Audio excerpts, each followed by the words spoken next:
Are you okay? Marty. Are you choking? I'm an emergency responder. May I help you? Todd! Do you need help? Todd! Kevin, are you all right? Jimmy, come here quick. Call emergency medical services immediately. Susie, go call for help. My neighbor just collapsed. Can you please send someone over? My name is Eileen. I'm an emergency responder. May I help you?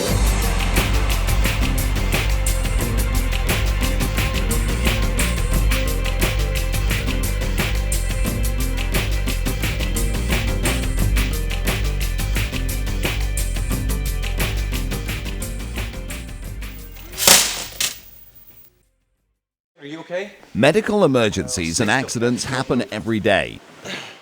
Hey, Susie, can you call for help? Bring a first aid kit. Kevin, it's Steve. At home, while commuting, at work, and during recreation. They're an unfortunate but inevitable part of life. Usually the first person to help is a layperson, friend, co-worker, or passerby. Someone like you. There are no guarantees, of course, but by applying some basic knowledge and skills as an emergency responder, you can do everything reasonably possible to produce a favorable outcome for the patient.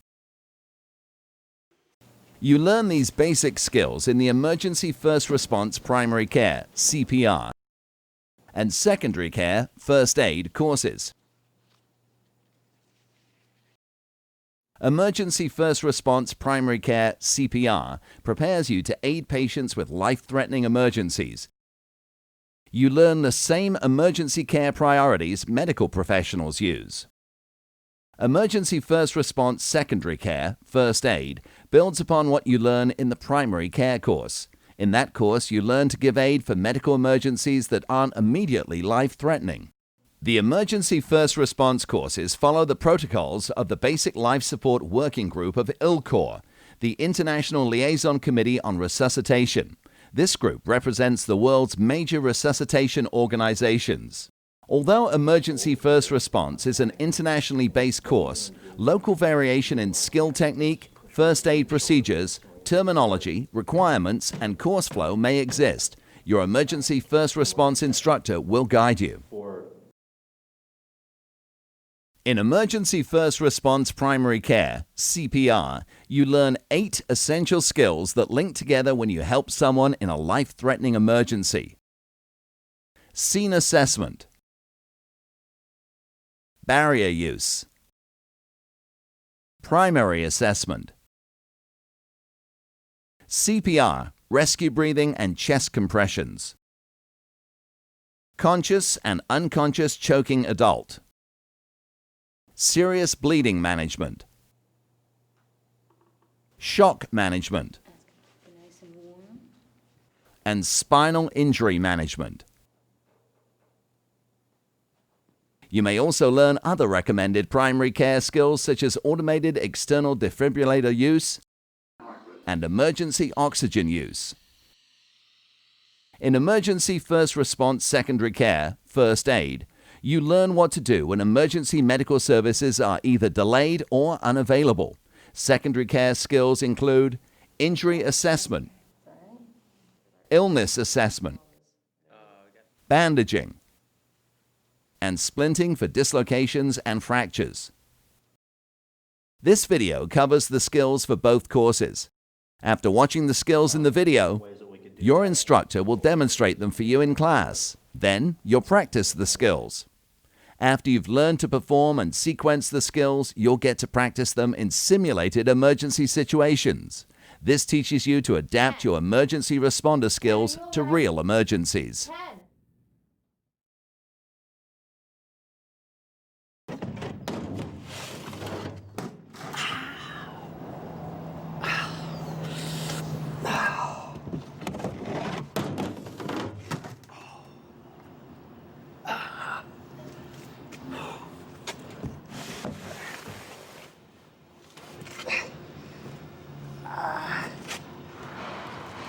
Are you okay? A medical emergency arises. As an emergency responder, you know that if you assist, you can save or restore a patient's life. You can reduce a patient's recovery time. And you can make the difference between a temporary or lifelong disability. But even knowing this, sometimes people hesitate to help. Even people with CPR and first aid training. They may feel anxiety or guilt about the situation. Sometimes they're afraid they'll do the wrong thing. In some societies, people are afraid they'll get sued if the situation doesn't work out right. And there's the fear of communicable diseases. As an emergency responder, realize that none of these concerns need prevent you from helping in a medical emergency. Let's look at why. First, let's look at the fear of infection. You may hesitate because you are afraid of being infected by the person you are assisting. This is a concern, but remember your training includes learning to use protective barriers to minimize the risk of disease transmission. By using barriers, you're highly unlikely to get any disease or infection from someone you help. Second, focus on helping, not perfection. You want to do the best you can, but it's unlikely a minor error will make much difference, much less hurt or kill a patient. Focusing on perfection tends to make people hesitate in a real emergency. Do not hesitate. Help. Remember, adequate care provided is better than perfect care withheld. Third, learn to trust your training.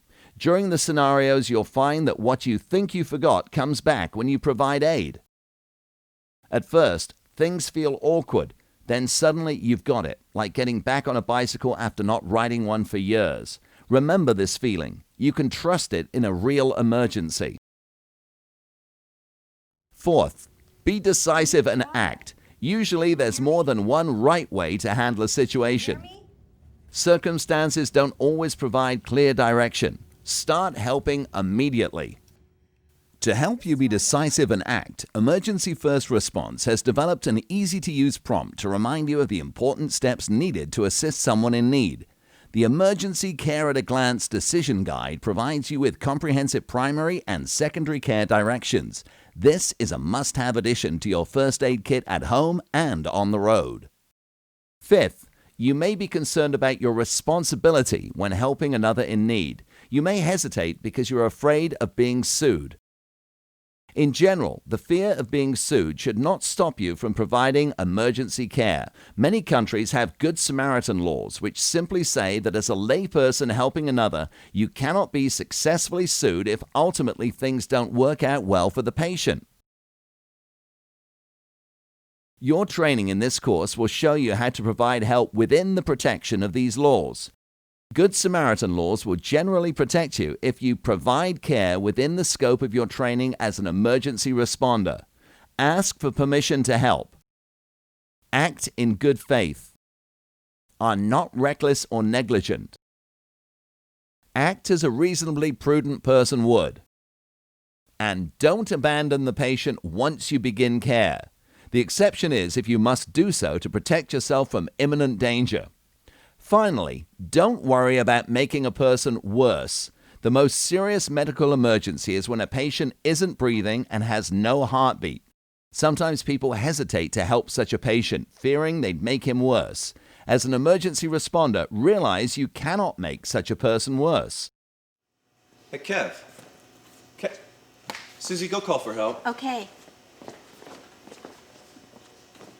Hey, Kevin, are you all right? Kev, it's Steve. Can you hear me?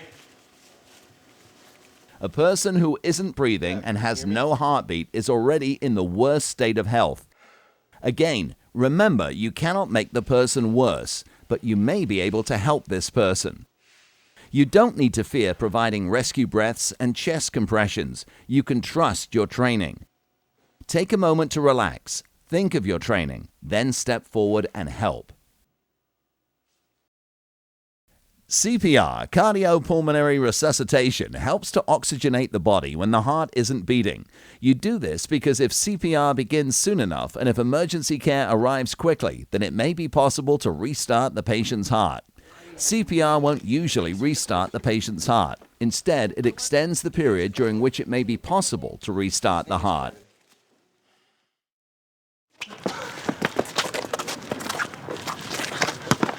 Nice move. Take it. Take that shot. Take it.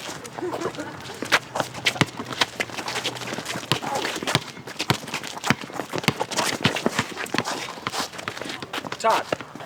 Todd. Todd. Todd.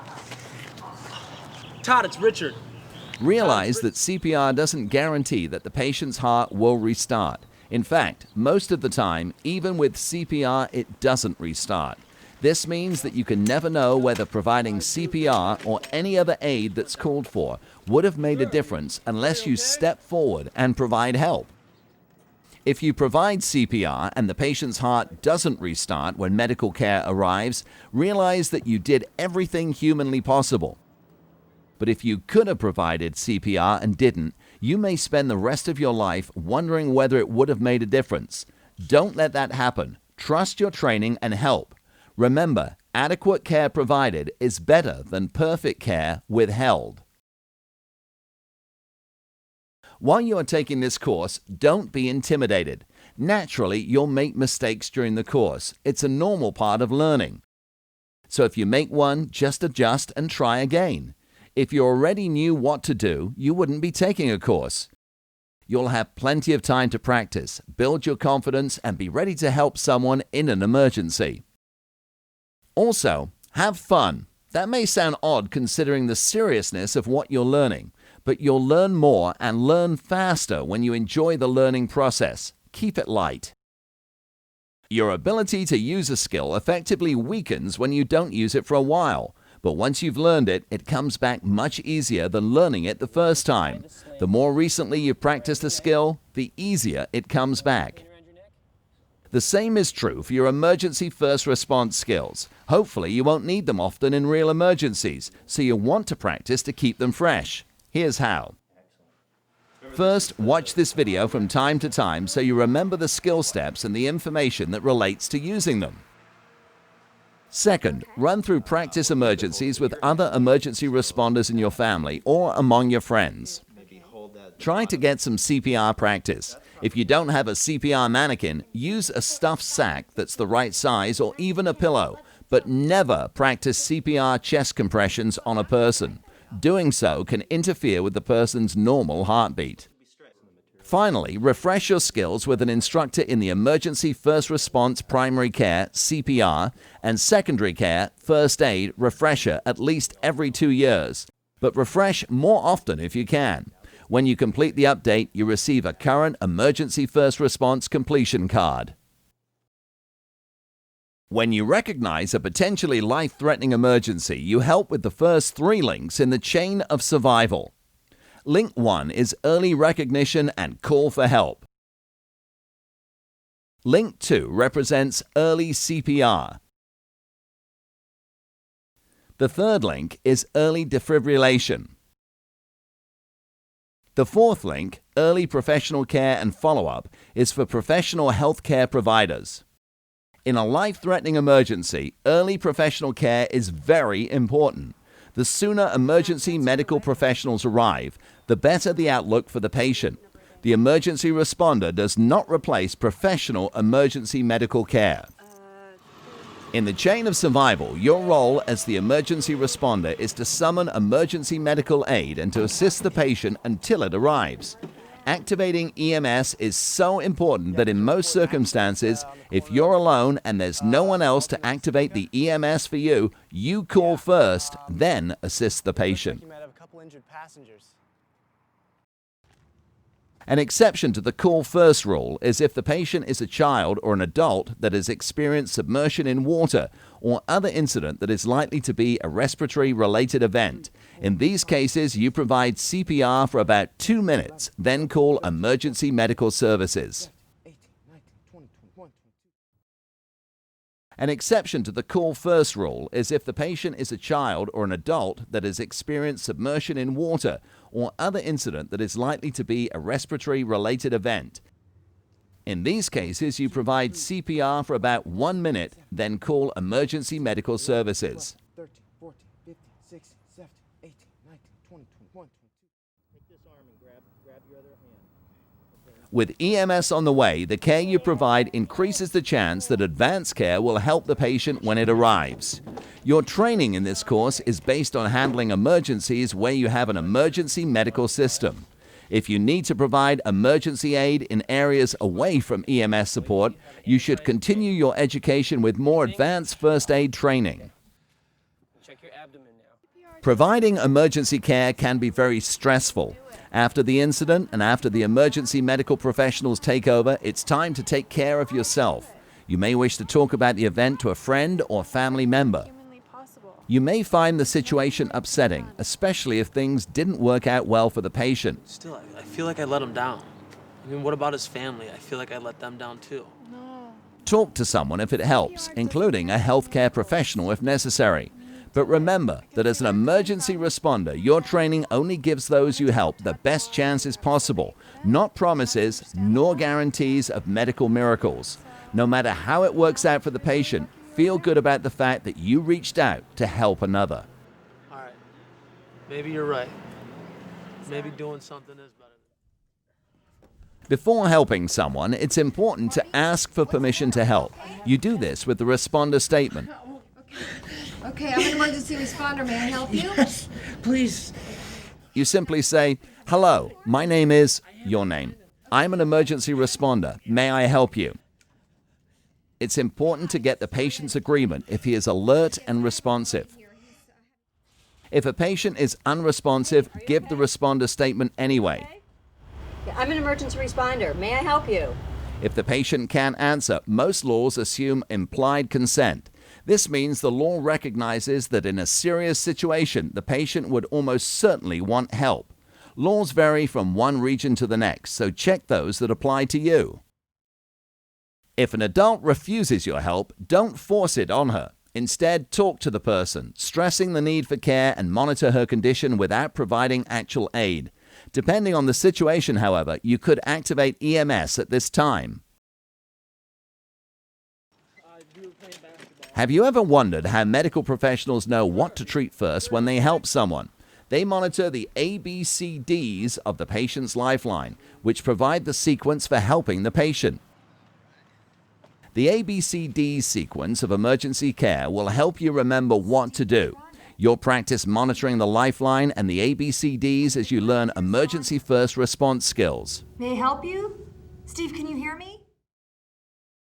A stands for assess the scene. Alert emergency medical service.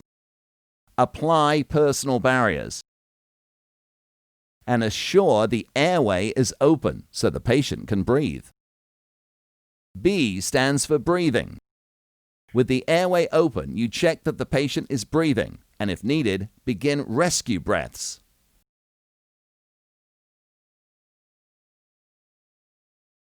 C stands for circulation and chest compressions, prompting you to begin chest compressions if a patient has stopped breathing.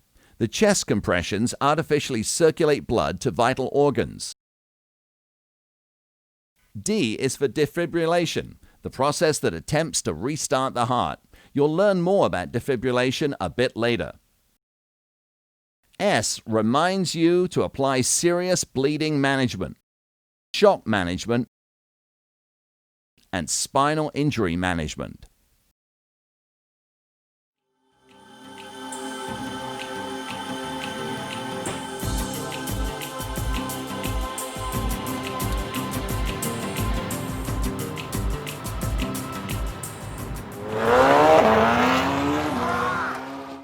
When you come across a possible medical emergency, what's the first thing you do? It may surprise you that the first thing you do is think about yourself. You need to protect yourself. This is for the sake of the person needing help as well as for yours. After all, if you get hurt, you can't help. Assessing a scene, one of the A's in the lifeline, is the process of looking for and avoiding any dangers at the scene of a medical emergency.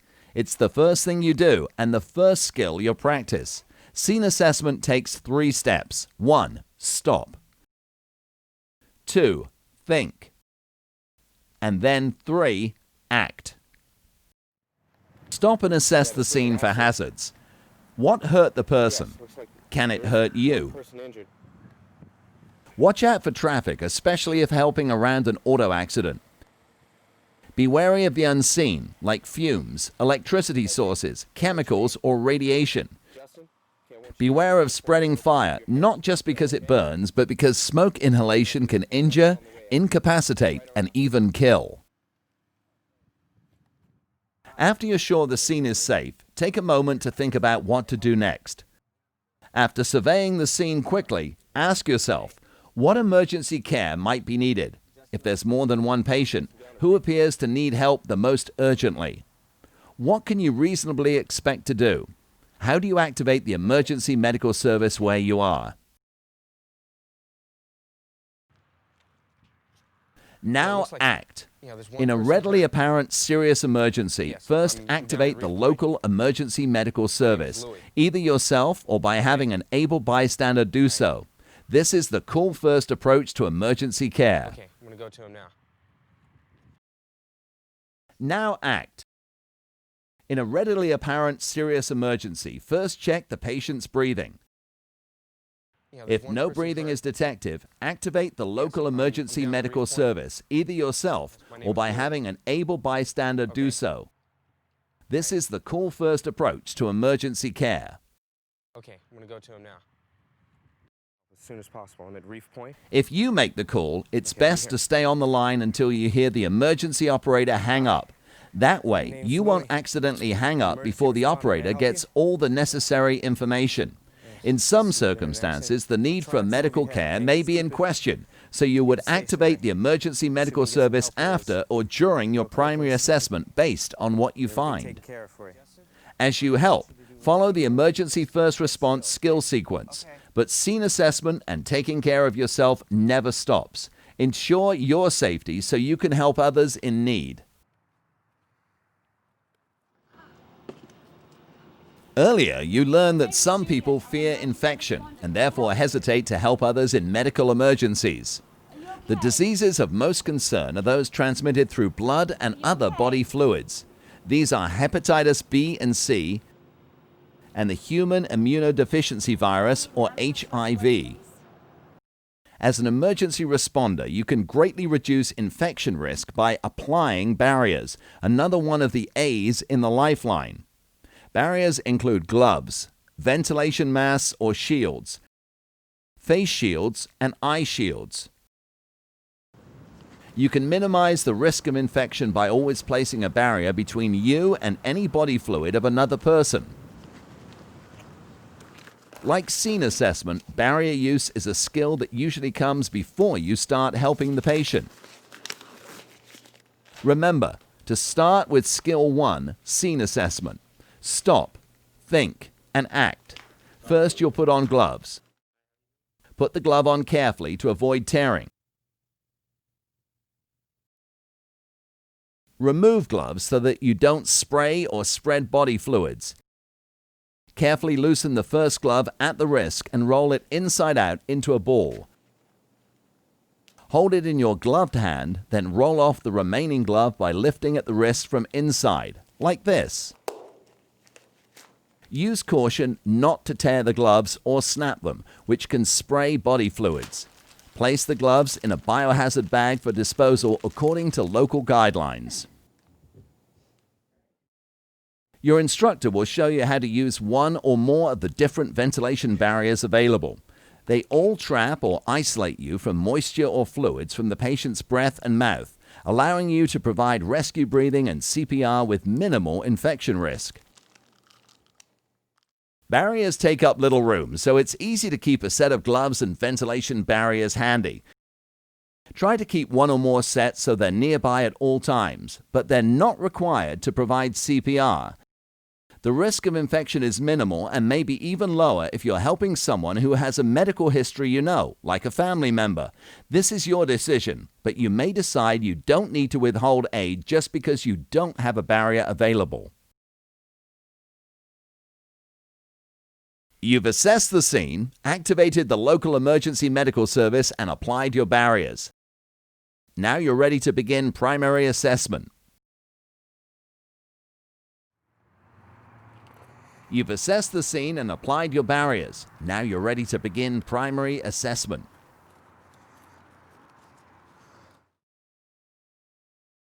Primary means first and most important. Primary assessment is your first and most important evaluation of the patient. During the assessment, you evaluate the patient for life-threatening conditions that need immediate attention, and you determine the priorities you need to follow. No matter what the patient's situation when you arrive, you begin with primary assessment, following the ABCDs of the patient's lifeline. Throughout the incident, you continually monitor the lifeline, ready to provide assistance based on what it tells you. Watch this emergency scenario, noting how the ABCDs guide the rescuer. After the scenario, we'll review how the rescuer applied each step.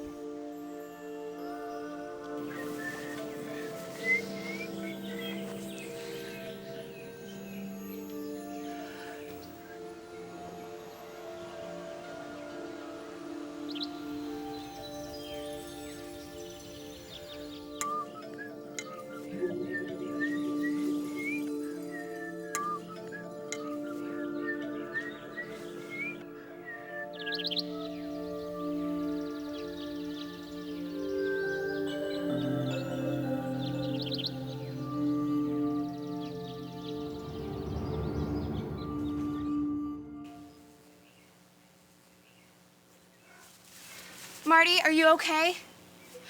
Marty, it's Tina. I'm an emergency responder. May I help you? Marty! Marty!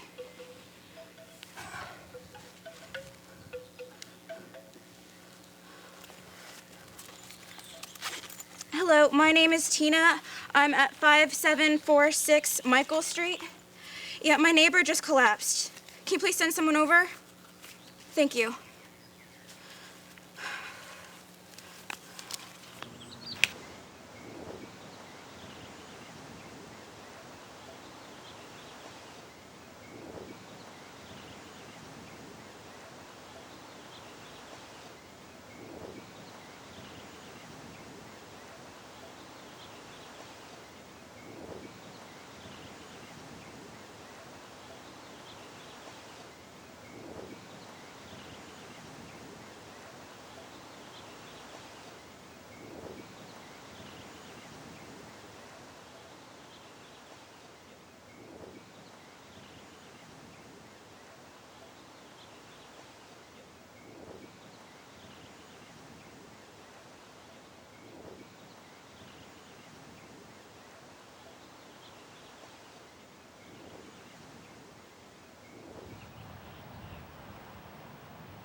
The Lifeline ABCDs answer all questions about what conditions to treat first.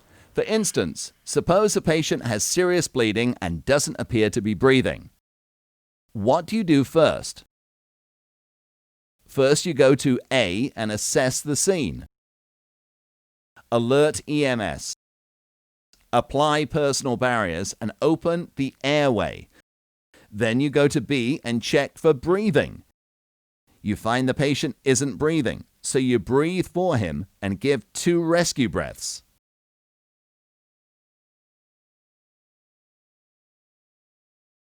At step C,